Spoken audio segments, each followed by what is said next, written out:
চিত্তরঞ্জন বসু হাত জোর করে বলেছিলেন, গান্ধীজি, যারা দরিদ্র কাঙাল অভুক্ত হয়ে দুয়ারে আসে, আমি তাদের গরিব, আমি তাদের নিঃস্বরিক্ত মনে করি না। আমি ভাবি ওদের মধ্যে গোবিন্দই এসেছেন, আমি গোবিন্দকেই দেই, আমি আমার গোবিন্দকেই দিয়ে দিই। দেশবন্ধু চিত্তরঞ্জনের এই কথা সজল নয়নে বলাতে আমি দেখি না তো কে এসছে, ওদের হৃদয়ে ভগবান আছেন, আমার উদ্দেশ্যে এটা ভগবানের পূজা, আমার ভগবানের পূজা।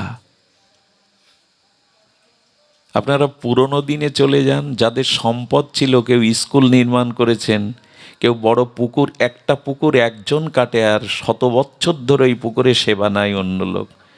আমরা কি করি জানেন? ওই ওদের দেওয়া স্কুলের জমিগুলো ডিসিআর কেটে ভোগ করি, ওই পুকুরটা বুঝিয়ে দিয়ে আমরা আমাদের স্বার্থের ব্যবহার করি। অনেক জায়গায় অনেক দেবালয় আছে দেখবেন, মন্দির আছে, যারা জমি দিয়ে গিয়েছিল আমরাই সেই জমি বিক্রি করে আত্মস্বার্থে কাজে লাগায়। আসলে গুণের সময় চলে গেছে। দেশবন্ধু চিত্তরঞ্জন দাস চিরকালই তিনি যাই করেছেন প্রায়শ এইভাবে পরার্থে বিলিয়েছেন। এই পরোপকারের থেকে বড় ধর্ম জগতে নাই।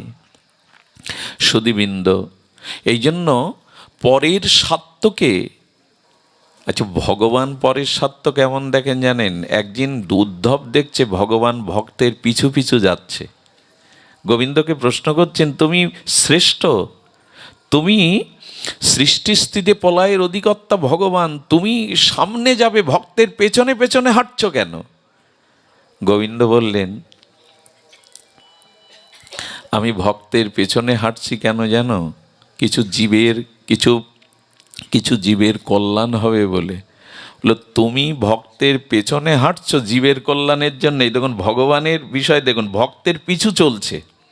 আচ্ছা ভক্ত যখন সামনে চলে তার পায়ের ধুলো উড়ে এসে লাগবে না যে পিছনে থাকে? গোবিন্দকে বলছেন, পরের কল্যাণের জন্য তুমি ভক্তের পেছনে ছুটছো। কথাটি খুব মার্মিক কথা। গোবিন্দ বলে, হ্যাঁ গো, কেন জানো? আমি সামনে গিয়ে ভক্তের কাছে পাদ ধুলো চাইলে দেবে না, এই জন্য ভক্তের পিছনে চলছে। আমি ভক্তকে আমার থেকে শ্রেষ্ঠ মনে করি।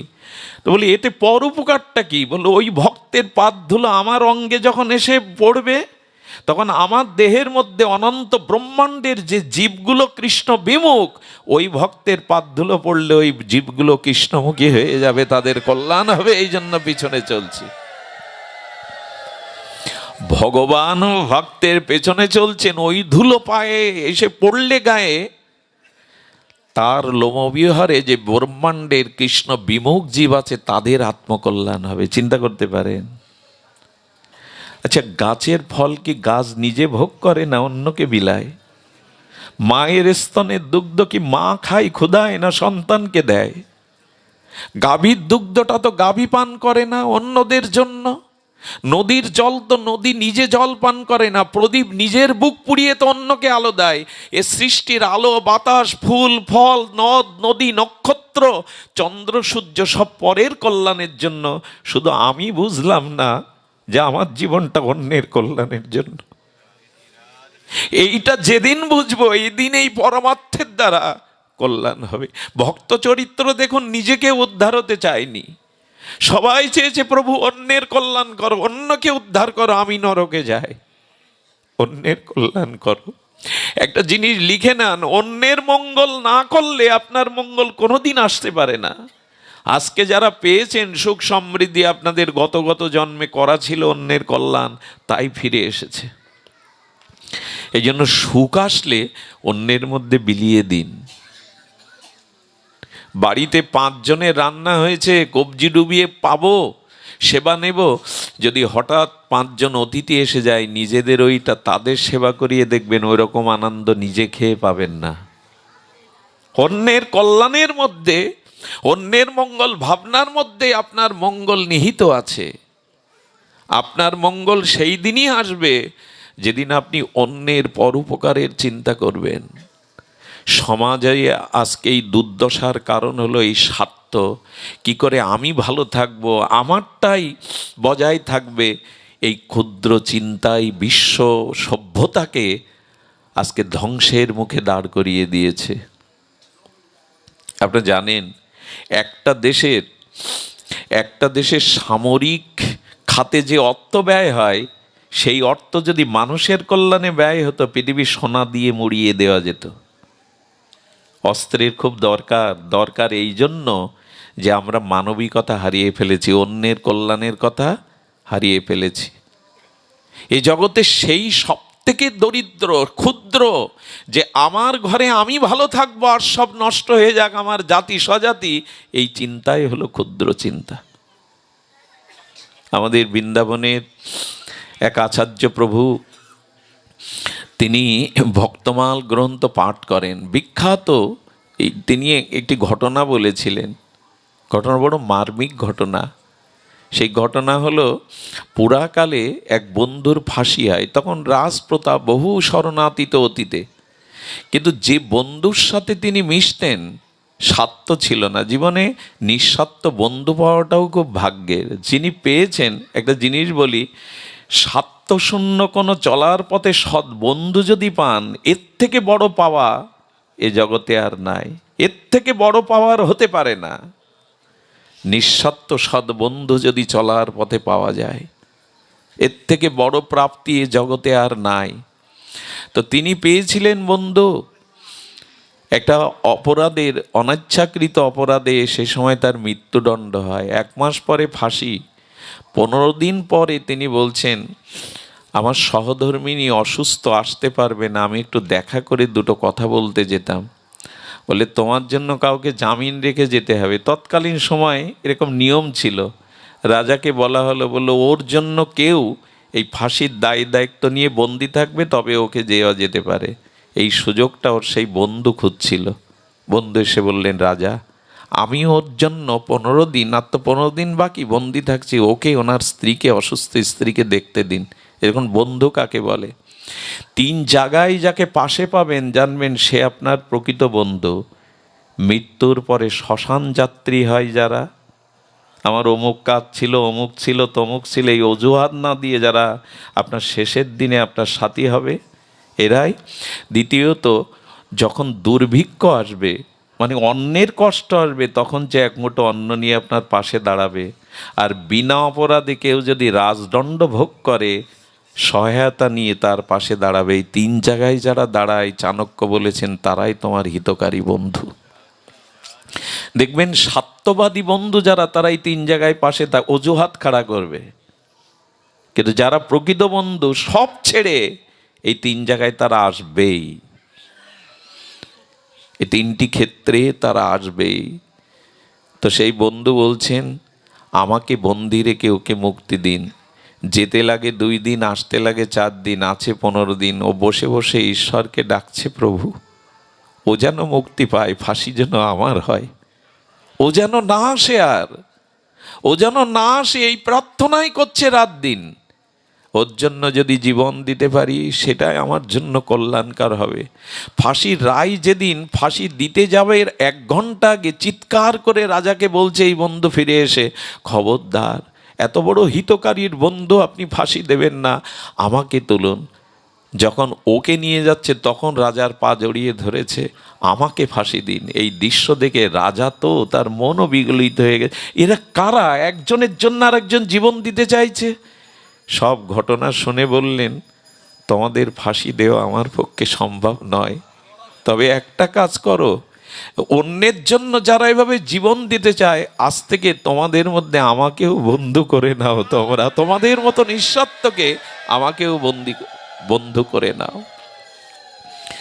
এই জন্য যার সাথে মিশেছেন, চিন্তা করবেন তার বিপদে যেন তার পাশে থাকতে পারেন। স্বার্থটা, এই জগৎ স্বার্থের জন্য, এই জগতে আনন্দ চলে গেছে, প্রেম চলে গেছে। সুধীবৃন্দ, সবশেষে আপনাদের এইটুকু বলি, এই পরার্থটাই সাধু ঋষি মুনিদের জীবন দেখুন। যারা পৃথিবীতে নমস্য প্রণম্য দৃষ্টান্ত স্থাপন করে গেছে, তাদের দেখুন, তাদের জীবনটাই উৎসর্গ করেছে। ধর্ম মানে শুধু মন্দিরে ঘণ্টা নাড়া নয়, কীর্তন পাঠ করা নয়। আপনি এইখানে বসেছেন, এখন আপনি সাধু, আপনার প্রকৃত ভক্তের পরিচয় আপনার ব্যবহারে, জগতে। 3 ঘন্টা মন্দিরে বসে ধ্যান করলেই আপনাকে ভক্ত বলেনি ভগবত। এখানে 3 ঘন্টা চুপচাপ বসে থাকাকে ভক্ত বলেনি, আপনার বাহ্যিক ব্যবহার পরিচয়কেই সাধুত্ব বলেছে। ওইখানে আপনি কি করেন বাইরে? এই জন্য আসুন, আমরা আচরণটা নেই। এত আয়োজন, এত সুন্দর আয়োজন বৃথা যাবে যদি একজন মানুষও আমরা আমাদের স্বভাব না বদলাই। পর উপকারের জন্য জীবনে যদি কিছুটা আমাদের স্বার্থত্যাগ না করতে পারি।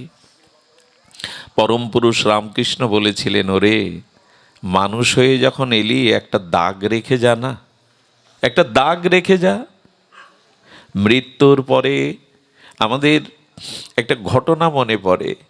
একবার এক শিষ্যকে তার গুরুদেব বলে দিয়েছিলেন, 12 বছর ধরে বেদ জ্ঞান কাশিতে শিখে এসেছো, জ্ঞান অর্জন করেছো? বলে, আপনার কৃপায় সমস্ত শাস্ত্র ঠোঁটস্থ করেছি। আমাকে পণ্ডিত উপাধি দিয়েছে, শাস্ত্রী উপাধি দিয়েছে, আচার্য উপাধি দিয়েছে। বললেন, সামনে ওই মানুষটা শ্মশানে যাচ্ছে পড়তে, বলো তো স্বর্গে যাবে না নরকে যাবে? বলি, নিয়ে বিদ্যা তো শিখিনি, এটা আমার জানার কথা নাকি, ও স্বর্গে যাবে? বলে, ওইটা যেদিন জেনে আসতে পারবে বুঝবো তুমি বিদ্যা অর্জন করেছে, যাও ওটা জেনে এসো। আচ্ছা, আমাদের যেটা এরকম বলতো গুরুদেব, ও 2 বছর ধরে এই বিদ্যা জানার জন্য কত পণ্ডিতের দুয়ারে, কত পাঠশালায় গেছে, কিন্তু বলবে কি করে যে এই মানুষটা মৃত্যুর পর স্বর্গে যাবে কি নরকে যাবে? হঠাৎ ঘুরতে ঘুরতে পরিভ্রমণ করতে এক পতিতালয়ের সামনে দিয়ে যাচ্ছে। কি লয়ের? পতিতালয়ের, বেশ্যালয়ের সামনে। তো হঠাৎ সেই পতিতা বলছে কি তার দাসীকে, দেখতো ওই যে বলহরি বলতে বলতে নিয়ে যাচ্ছে, ওই লোকটা স্বর্গে যাবে কি নরকে যাবে? এই পণ্ডিতের তখন মাথায় কথাটা, যে এই পতিতা বলছে তার দাসীকেও স্বর্গে যাবে না নরকে যাবে। ও তখন থমকে দাঁড়িয়ে গেছে ওখানে, ওই পতিতার কুঠিরের দুয়ারের সামনে। দাসী এসে বলছেন ও নরকে যাবে। আচ্ছা, কিছুক্ষণ পর আর একটা লাশ যাচ্ছে, বলছে এবার দেখে হয় কোথায় যাবে, এসে বলছে স্বর্গে যাবে। সঙ্গে সঙ্গে এই পণ্ডিত পতিতাকে প্রণাম করে বলছেন, মাতা, আচ্ছা আপনি যে দাসীকে পাঠালেন আর ও এসে বলল একজন স্বর্গে একজন, আর কি করে বিচার করে বলল আর আপনিও মেনে নিলেন? বলেন, এটা কি আমার কাছে শোনা লাগে? এর জন্য যথেষ্ট আমার দাসী, ওর কাছে শোনো। দাসী তখন বললেন, শুনুন তাহলে, এটা সহজ ব্যাপার। আগের জন যিনি যাচ্ছিলেন আমি দেখছিলাম তার পেছনে তেমন লোকজন নাই, আর যারা যাচ্ছে তাদের মুখেও কোনো বেদনা, অশ্রুছাপ নাই। আরও দেখলাম পিছনে কিছু লোক খুশি হয়ে মিষ্টি বিলাচ্ছে। এটাই বুঝে নিলাম ওর জায়গা নরকে ছাড়া স্বর্গে নয়। পরের জন যিনি যাচ্ছেন দেখলাম প্রত্যেকের চোখে জল, প্রত্যেকেই বুকে ব্যথা নিয়ে শোক নিয়ে যাচ্ছে, হাহাকার করছে, কত পাশের ভিখারি, কত কাঙাল মানুষ তার জন্য বুক চাপড়াচ্ছে। এটাই আপনার সার্টিফিকেট আপনি মৃত্যুর পরে কোন গতিতে যাবেন। অন্তত মরার পরে যদি 2টো মানুষের 10টা মানুষের চোখে জল এসে আর বলে এমন একটা মানুষকে হারালাম আমরা, এটাই আপনার পরকালে সদ্গতির উপায়। এই জন্য এমন কিছু করে যান যাতে 10টা মানুষ বিদায়ের দিনে চোখের জল ফেলে বলেন আমরা একটা ভালো মানুষ হারালাম। এইটুকুই তো অর্জন করা উচিত। স্বর্গ নরক কি হবে জানি না, কিন্তু মানুষের এইটুকু অর্জন করা উচিত। যেখানে আছি আমি চলে গেলে যেন সেই বাতাসটাই ভারী হয়ে যায়। এইটুকু মনুষ্যত্ব, সদ্ব্যবহার, শাস্ত্র আমাদের খুব বড় কিছু বলে যায়নি। দেখবেন সমস্ত সাধু সন্তদের ওই একটাই ক্রিয়া, একটাই কাজ, অপরের কল্যাণ। আমাদের চৈতন্য মহাপ্রভুর জীবন দেখুন, ভগবানকে দিয়েও যদি বলি তিনি এসেছিলেন রাধা কৃষ্ণ মিলিত তনু হয়ে, কিন্তু তার জীবন দর্শন দেখুন। মহাপ্রভুর চারিদিকে বাতাসে ভেসে বেড়াতে লাগলো প্রভু নাকি সন্ন্যাস নেবেন। 24 বছর পূর্তে মাঘ মাস আসতে আর 2 মাস বাকি আছে। গয়া থেকে ফিরে শ্রীকৃষ্ণ চৈতন্য প্রভুর ভাবদশা, বিরহ দশা, রাত্রি দিন তিনি গঙ্গাদাস পণ্ডিতের টোলে ছাত্রদের ব্যাকরণ, সাহিত্য, ইতিহাস, ভূগোল শিক্ষা দিতে, পাঠ দিতে যান না। তিনি আর হাসেন না, তিনি আর সকাদের সাথে খেলেন না, রাত্রে ঘরের মেঝেতে এসে উনি মাটিতে নখ দিয়ে মাটি খোঁড়েন আর বিড় করে কি বলেন। বিষ্ণুপ্রিয়া মাঝে মাঝে ভয় পেয়ে যায়, প্রভু এমন করছে কেন, প্রভুর এই দশা কেন। মাঝে মাঝে সচিমাকে ডেকে বলে, প্রভুর কি হয়েছে দেখুন, বিড় করে বকে, ঘুমায় না। সচিমা দেখলেন উদাস, নিমাই তোর 7-7টা বোন মারা গেছে আমার এই গর্ভে, তারা প্রসবের পরে মারা গেছে।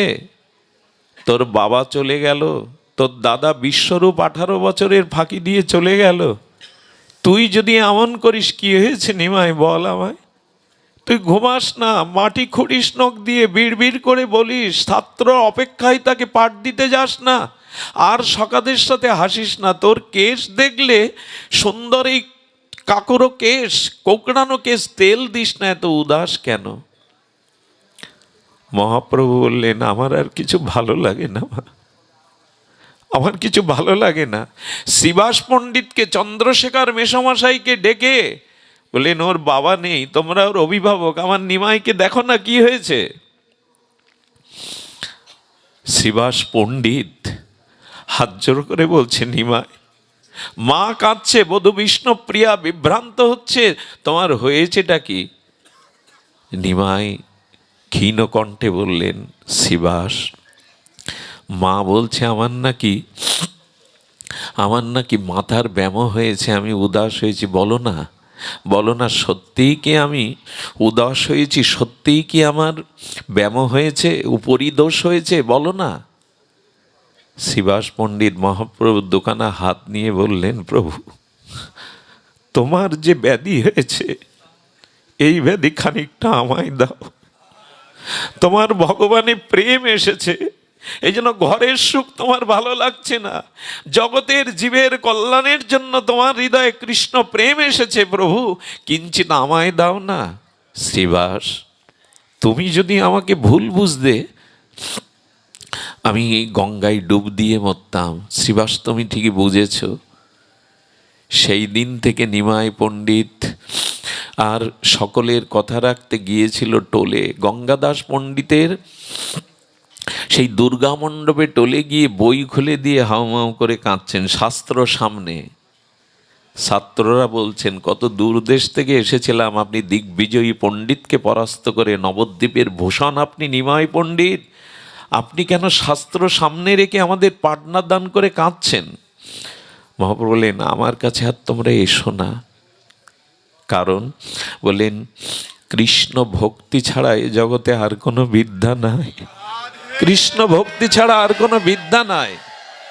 তখন বলছে, কৃষ্ণ ভক্তিই যদি বিদ্যা হয় আমাদের তাই দিন না, নেবে তোমরা। সেই দিন উঠে দাঁড়িয়ে গঙ্গাদাসের টোলে প্রভু প্রথম কীর্তন প্রচার করেছিলেন, হরি হরায় নম, কৃষ্ণ যাদবায় নম। প্রথমে কিন্তু হরে কৃষ্ণ নাম প্রভু বলেননি, এই নামটাই কীর্তন করেছিলেন। ছেলেরা চোখের জলে হাতে তালি দিয়ে এই হরি হরায় নম, কৃষ্ণ যাদবায় নম, যাদবায় মাধবায় কেশবায় নম। এরপরে ঠাকুর নরোত্তম পদ বাড়িয়েছেন, কিন্তু মহাপ্রভুর এই ছিল প্রথম কীর্তন। মানুষের কল্যাণের জন্য মহাপ্রভু এই কীর্তন ছাত্রদের দিলেন। একদিন গদাধরকে বলছে, গদাধর বলতে পারো, সেই গয়া থেকে ফেরার পথে আর সেই কানাইয়ের নাটশালায় এক কিশোর শ্যামলকে দেখেছিলাম, ত্রিভঙ্গ মোরারি বংশীধারী, উজ্জ্বলতর শ্যামল বরণ। বলতে পারো কোথায় লোকালো, আত্মতাকে দেখি না। মহাপ্রভুর শোক দেখে গদাধর পণ্ডিত গোস্বামী বলছেন, ও তো তোমার হৃদয়ে লুকিয়েছে। মহাপ্রভু নখ দিয়ে বুক চিরছে, রক্তাক্ত করছে, তুমি হৃদয়ে কেন দেখা দাও, হৃদয়ে কেন দেখা দাও। এই প্রেমকে কেন সঞ্চয় করলেন জানেন? নিজে না কাঁদলে অন্যকে কাঁদানো যায় না, নিজে না মজলে অন্যকে মজানো যায় না, নিজে না জেগে থাকলে অন্যকে জাগানো যায় না। প্রভু পর উপকারের জন্য, জগৎজীবকে কৃষ্ণ প্রেম দেওয়ার জন্য আজ রাধা কৃষ্ণ মিলিত তনু এই প্রেমে তিনি আত্মহারা। একদিন বিষ্ণুপ্রিয়া বলেছিলেন, এত কাঁদো কেন? আকাশে বাতাসে শুনতি তুমি নাকি মাকে ছেড়ে। দেখো, আমার কথা নাই ভাবলে, কিন্তু মার একমাত্র জীবন তুমি, মাকে ছেড়ে সন্ন্যাসে চলে যাবে। মহাপ্রভুর সেদিনের কথা কি ছিল জানেন? বলেছিলেন, প্রিয়া, আমি এসেছিলাম এই কলিহত জীবকে কৃষ্ণ প্রেম দিয়ে জাগাতে। কেউ তো নাম নিল না, কেউ তো জাগলো না। তাই ভেবেছি আমার ঘরে বিষ্ণুপ্রিয়া তুমি, আমার ঘরে মা সচিমাতা, আমি নিমাই পণ্ডিত, এই ঘরের সুখে থাকলে আমি যদি লোকের কারণে জীবের কল্যাণে কৃষ্ণ প্রেমের জন্য নিজের সুখ না ত্যাগ করি, তবে আমার এই ত্যাগ বৈরাগ্য কৃষ্ণ প্রেম নেবে না। তাই তুমি এক কাজ করো, তুমি এক কাজ করো, আমাকে কাঁদতে দাও। জীবের ব্যথা এই সংসার সুখকে জলাঞ্জলি দিতে যাও। নিজের সুখ জলাঞ্জলি না দিলে অন্যকে সুখ দেওয়া যায় না। বিষ্ণুপ্রিয়া কি বলেছিল জানেন? প্রভু, তবে তুমি শোনো, যদি জীবকে কৃষ্ণমুখী কৃষ্ণ প্রেম দিতে এসো, জগৎ জীবের কল্যাণ আত্মকল্যাণ কৃষ্ণ প্রেম দিতেই এসো, তবে আমার কি মনে হয় জানো, তোমার একার দ্বারা হবে না, তোমার একার দ্বারা হবে না। দায়িত্ব আমাকে কিছুটা দাও, আমাকেও জীবের জন্য তুমি ঘরে বসে কাঁদাও, আমিও কাঁদি তোমার সাথে। মা, তুমি, আমি, এই তিনজন তো, আমাদের তিনজনের ব্যথা জীবের জন্য ক্রন্দন যদি ওঠে, তবে জীবের হৃদয় দুর্বিভীত হবে। জীব ভাববে এই তিনজনই কেঁদেছেন।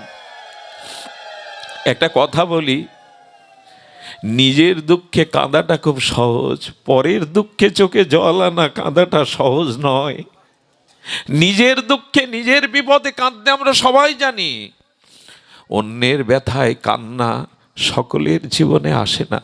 যে পারে অন্যের জন্য চোখের জল ফেলতে, এরা সাধারণ নয়, এরা মনুষ্য শরীরধারী, দেবতাদের ঊর্ধ্বে এরা, যারা পরের কল্যাণে কাঁদতে শেখে।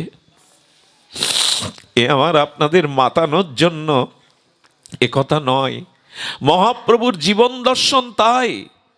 বিষ্ণুপ্রিয়া বলেছিলেন, এই তিনজনের কান্নার চোখের জলে যদি জীবের হৃদয় একটু বিগলিত, জীব তো দৃষ্টান্ত চায়। আমাদের জন্য রাধা কৃষ্ণ মিলিত তন গৌরাঙ্গ ধুলায় গড়াচ্ছে, সংসারের সমস্ত সুখ জলাঞ্জলি দিয়ে মাথা মুন্ডন করে মাঘের শেষে প্রভু বেরোলেন কাটোয়ায়। কেশব ভারতীর কাছে সন্ন্যাস মন্ত্র নিয়ে আজ নিমাই উদাসী হয়ে চলেছেন। যাওয়ার আগে বিষ্ণুপ্রিয়াকে যে শেষ কথা বলেছিলেন তা বড় মার্মিক। বিষ্ণুপ্রিয়া দেবীকে বলেছিলেন, তুমি মা, তুমি গৌড়ীয় বৈষ্ণব জননী, তুমি কৃষ্ণ ভক্তের জননী। প্রিয়া, তোমাকে একটা কথা বলি, যদি সন্তান জন্মাবার পরে মা মরে যায়, তবে বাবার পক্ষে সন্তান প্রতিপালন করা সম্ভব প্রায়শ হয় না। কিন্তু যদি বাবা মরে যায়, মা ভিক্ষা করেও দাসীগিরি করেও সন্তানকে বড় করে লালন পালন করে। আমি জীবের পিতা হয়ে এসেছি প্রিয়া, তুমি জীবের মা হয়ে এসেছো। তোমার ত্যাগ বৈরাগ্য চোখের জল তোমার বৈষ্ণব সন্তানকে রক্ষা করবে। তাই তুমি ত্যাগ বৈরাগ্যিনী হয়ে ঘরে বসে কাঁদো, সুখ জলাঞ্জলি দিয়ে ধুলায় জীবন কাটাও, যাতে তোমার বৈরাগ্যে আমার এই জীবগণ বৈষ্ণবগণ তারা ত্যাগ বৈরাগ্যে ভগবত ভক্তি পরায়ণ হয়। বিষ্ণুপ্রিয়ার মতো ত্যাগ এ জগতে আর কেউ করেছে কিনা আমার জানা নেই। দেখুন, রাধারানীরও একটা ভরসা ছিল, গোবিন্দ আবার আসবে ব্রজে। কিন্তু সন্ন্যাস নেওয়ার পরে শান্তিপুর থেকে মহাপ্রভু যেদিন চলে যায়, সেদিন প্রিয়া জানতো প্রভু আর কোনোদিন নবদ্বীপে ফিরবে না। দুটো খড়ম দুখানা প্রভুর চরণের পাদুকা দুখানা ভরতের মতো সারা জীবন বিষ্ণুপ্রিয়া সিংহাসনে রেখে রাতে বিছানায় ঘুমাতো না। যার প্রভু গম্ভীর গাম্ভীরায় মেঝেতে শুয়ে থাকে, মাথায় বালিশ নেই, বিষ্ণুপ্রিয়া মহাপ্রভুর খড়মের উপরে মাথা রেখে রাত কাটাতেন। ভালো কাপড়ও পরতেন না।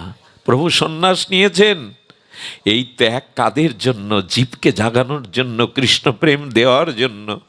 তাই আপনার জীবনে ক্ষুদ্র হয়েও যদি অন্যের কল্যাণে আসতে পারেন, দেশ ও জাতি মঙ্গলের কল্যাণে আসতে পারেন, স্বজাতির কল্যাণে আসতে পারেন, তবে জানবেন অনেকটা এগিয়ে গেলেন। এই জন্ম মৃত্যু অভিশাপ থেকে অনেকটা এগিয়ে গেলেন। আর প্রারব্ধে যদি কখনো দুঃখ জীবনে আসে, তবে দুঃখকে অন্যকে ভাগ না দিয়ে নিজে সহ্য করার একটি একটি সহ্য ক্ষমতাটা রাখুন। প্রভু, আমার প্রারব্ধে দুঃখটা এসেছে, আমি অন্যকে ভাগ দিতে চাই না, আমাকে ভুগিয়ে নাও, আমাকে ভুগিয়ে নাও। এই যে সুখ আসলে অন্যকে ভাগ দেওয়া, আর দুঃখের ভাগটা অন্যকে না দিয়ে সহনশীল হয়ে দুঃখকে মেনে নেওয়া, ভোগ করা, এটাই এই জন্ম মৃত্যু চক্র থেকে নিষ্কৃতির একমাত্র উপায়। দুঃখ সুখটাকে কাজে লাগান, এর দ্বারা নিজের আত্মকল্যাণ উদ্ধার করুন। দুঃখটা এলে অন্যকে ভাগ না দিয়ে নিজে দুঃখ ভোগের ধৈর্য ধরুন, আর সুখ এলে সুখটা অন্যের মধ্যে বিলিয়ে দিন। আজ এইটুকুই, আপনাদের মঙ্গল হোক।